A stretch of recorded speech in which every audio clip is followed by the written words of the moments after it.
Still Monday, July the 7th. Hope everybody is off to a pretty good day.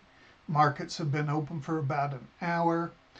I wanted to review real quick the bull put spread that we had. Here was our initial trade on the 30th. We got a credit of 63. Here was our closing trade on the 3rd. We did that because even though we only had a slight profit, 23 cents before we take out $4 of commissions plus a few fees. So we're really down to $19 and change.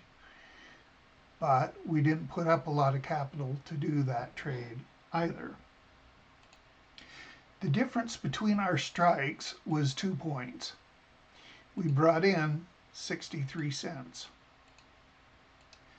So we had at risk $1.37. By the time you get done with fees and commissions, we were down to $19 profit. So 19 divide 137.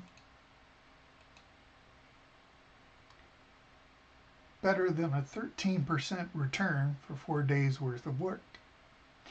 So even doing correct position sizing, which you would definitely want to do, this would be a reasonable trade to consider. Now we were down earlier today. I'm not even sure if we're up or down right now. Doesn't matter because I've already closed the trade. That would be our motivation for closing the trade rather than trying to get an additional 40 cents out of it, is take the profit when it's there rather than give a chance for a bad Monday to get us. Okay, this is a 1-year chart on the Qs. We had an all-time high. We had tariff fears and others. We're coming out of our tariff fears and breaking to new highs. This is without a rate reduction. If we were to get a rate reduction, that would give us even more fuel. Personally, I don't think we need one. Here's what our 5-day chart looks like. I'm more bullish than bearish right now, at least over the short term. So I'm going to consider some bullish trades. Now, I thought what we might do is make a comparison between two of them. So let me go here to my Analyze tab and to add simulated trades. Now, one of the ways to approach this is to just go long a call. This is Friday. This is what our risk profile looks like. Our downside is very limited. We could only lose the dollar amount that we put in, and our upside can really go a long ways. Okay? But that's not the only way to play it. We just got done looking at a bull put spread, and we could do a bull put spread again. So let me go out.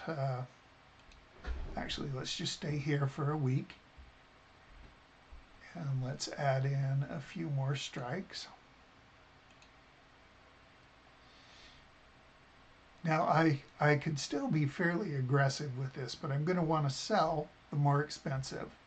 So I'm counting on the stock going higher, in this case, the Qs. So let's say that we sell the 54s, and we want to have a similar risk.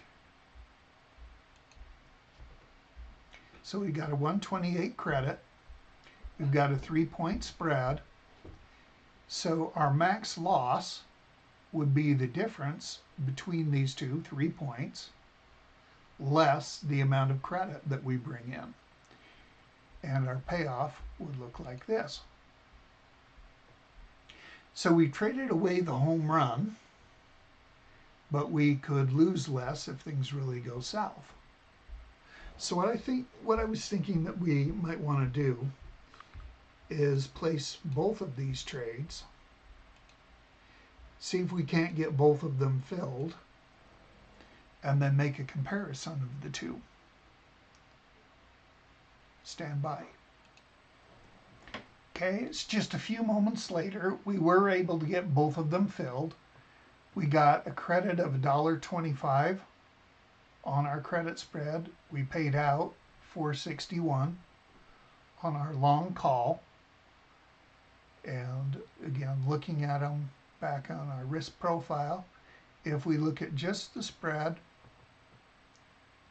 limited upside potential, our initial credit, $1.27, limited downside potential, but our reward to risk ratio isn't quite as good. We could make $1.27. We could lose more than that. If we just look at the individual call, we could lose more, but we could also make more. So we'll watch these and see how these play out. Talk to you again tomorrow. Have a great day. Bye for now.